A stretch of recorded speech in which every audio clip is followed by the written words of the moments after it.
Os grandes erros da história da igreja se deram exatamente aí. E as pessoas começaram a criar várias doutrinas, vários pensamentos humanos, várias ideias psicológicas, várias ideias filosóficas, e vão embora. E esquecem de se voltar para as Escrituras Sagradas. E, historicamente falando também, os grandes avivamentos e os grandes movimentos da igreja se deram exatamente pelo fato de que a igreja voltou para a palavra. Então, se você quiser voltar para Deus, o caminho tem que começar com o caminho de uma leitura simples das Escrituras Sagradas, tão simples quanto você puder fazer. É o que eu tenho falado aqui para a gente ler a Bíblia devocionalmente. O que é ler a Bíblia devocionalmente? Abra a palavra de Deus. Você e Deus. Conversa com o Pai. E diz: Deus, fala comigo.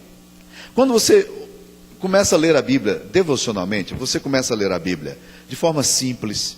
Você está aberto ali pelo Espírito de Deus para ouvir o que Deus tem para falar para você.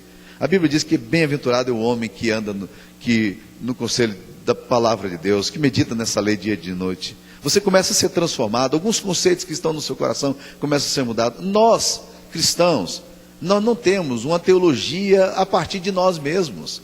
A nossa teologia é uma teologia revelativa. Significa, Deus falou conosco.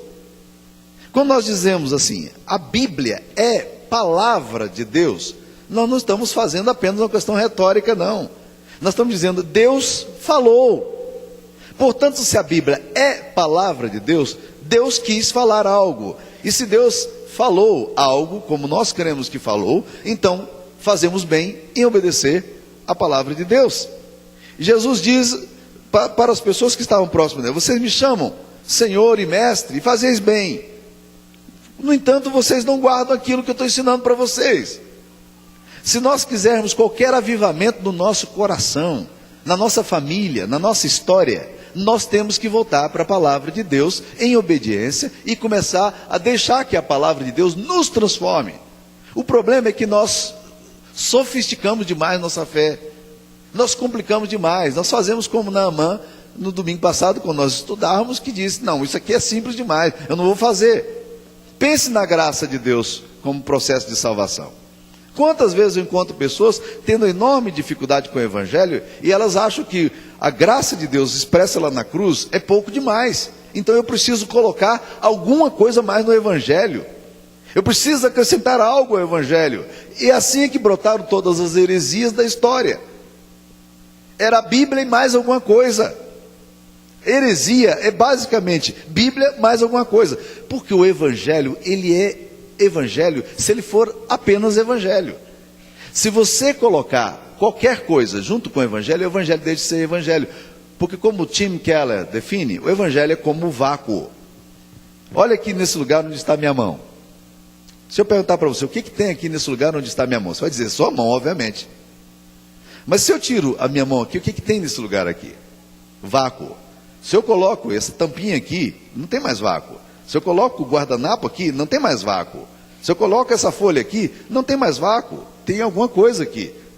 O Evangelho, ele só é Evangelho se nós entendermos a simplicidade dele. Jesus está falando aqui, vocês erram por não conhecer as Escrituras. Nós precisamos voltar o nosso coração, a nossa vida, da forma prática e simples, para deixar que Deus norteie a nossa história. Abra a Bíblia devocionalmente. Diga, Deus fale comigo. Deus converse comigo. Deus me oriente, eu preciso ouvir a tua voz. Quando nossa teologia passa a ser teomanias, ou passa a ser psicologismos, ou filosofia humana, ela deixa de ser Evangelho. E muitos se perderam na história por causa disso. Então, meus queridos irmãos, vocês erram, eu erro, quando nós desconhecemos as Escrituras. O profeta Oséias disse no capítulo 4, o meu povo está sendo destruído, porque lhe falta o conhecimento. E o pior é que lá em Oséias 4, Deus diz, porque tu, sacerdote, que é o pastor, você se afastou do Evangelho, você se afastou do conhecimento, você desprezou o conhecimento. Então, quando nós desprezamos o conhecimento, nós perdemos a nossa vida. Provérbios capítulo 8, versículo 9, faz uma declaração estupenda sobre essa questão. Deus deu os mandamentos para nós, para a vida. Muitas pessoas têm muita crise com os mandamentos de Deus, porque acham que o mandamento de Deus é uma forma de um Deus castrador punir a gente severamente e limitar a nossa própria experiência de vida. Mas nas Escrituras Sagradas, os mandamentos de Deus sempre foram dados para a vida. Faze isto e viverá. E agora, no capítulo 8, versículo 36 de Provérbios, o texto da palavra de Deus diz assim: o que peca contra mim, violenta a própria alma. Todos os que me aborrecem amam a morte. Simples, não é? É isso que o Evangelho está dizendo. O que peca contra mim violenta a própria alma. É uma violência contra você. E o texto diz mais: todos que me aborrecem amam a morte. Quando nós começamos a desviar do caminho do Senhor, nós estamos indo para o caminho da destruição e morte. Você pode encontrar a razão que você quiser. Você pode arrumar o discurso que você quiser. Mas você está laborando em erro. E você está indo na direção de laços de morte, porque está se afastando do caminho do Senhor. Homens se perderam na história, mulheres se perderam na história, exatamente por causa dessa questão, de se afastar do conhecimento das Escrituras Sagradas. Existem dois inimigos que normalmente são muito ruins para nós e que nos fazem afastar da palavra. Primeiro é a tradição evangélica, a tradição católica, a tradição religiosa, de onde ela vier. Há muitas pessoas que batem no peito e dizem: não, eu sou de tal, e daí? Não faz nenhum sentido. Há pessoas que se apegam à tradição e acham que a tradição é a palavra de Deus. Muitos confundem acidente com histórico, muitos confundem o eterno com o temporal, e muitos vão pegando as coisas que aconteceram. Não, sempre foi feito assim, então vamos fazer do mesmo jeito, e vão se perdendo na história. Nós precisamos voltar para a palavra, porque a grande questão nossa, a verdade de Deus não está nem no velho, nem no novo, mas ela está no eterno. E é lá que nós devemos encontrar a nossa experiência de vida. Então, quando nós nos apegamos a tradições, sejam elas de que categoria for, e desprezamos a palavra de Deus, e o povo judeu fazia muito isso, e nós fazemos isso também, e precisamos estar sempre alertas, nós perdemos o foco de Deus para a nossa vida. Um outro perigo que acontece nessa questão da palavra de Deus é a questão do experiencialismo mesmo. É pessoas que dizem assim: não, mas eu sinto no meu coração que é assim. Não, mas eu acho que é assim. Deixa eu ser bem claro com você, meu querido. O que você acha nunca é critério de verdade à luz da palavra de Deus. Se você estudar as Escrituras Sagradas, você vai descobrir isso. Nós éramos ainda seminaristas, e olha que já faz um bom tempo esse negócio.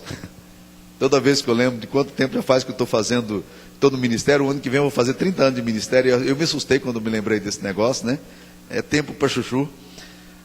Mas eu lembro que quando nós estávamos no seminário, um pastor, que você deve ter conhecido, o reverendo Jacó Silva, pai do reverendo Osiano, que foi pastor dessa igreja aqui. Ele desenvolveu um ministério no Brasil inteiro para ensinar sobre a questão do dízimo à luz das Escrituras Sagradas. E nós estávamos lá, uns 150 estudantes no seminário, e aí as questões teológicas levantavam de formas assim bem violentas, bem apaixonadas. Até que um colega nosso se levantou e disse, e ele tinha assim, um jeito muito engraçado de falar, ele falava assim meio entre as línguas, né? Então ele levantou e disse assim: reverendo Jacó, eu gostaria de fazer uma pergunta aqui para o senhor, posso fazer? E o reverendo Jacó era todo formal, né? Ele disse assim: naturalmente, bacharel. Ele disse: reverendo, o senhor está falando assim que nas Escrituras Sagradas nós temos que trazer o dízimo para Deus, para a casa do Senhor. Mas e se eu sinto no meu coração de fazer de forma diferente? E ele, bem formal, virou e disse: ô bacharel, o que a palavra de Deus diz? Repita comigo: trazei todos os dízimos à casa do tesouro. Repita. E fez o menino repetir: trazei todos os dízimos à casa do Senhor. E disse: se você sentiu de forma diferente, bacharel, você sentiu errado, pode sentar. Tem muita gente sentindo. Não, eu acho que é assim.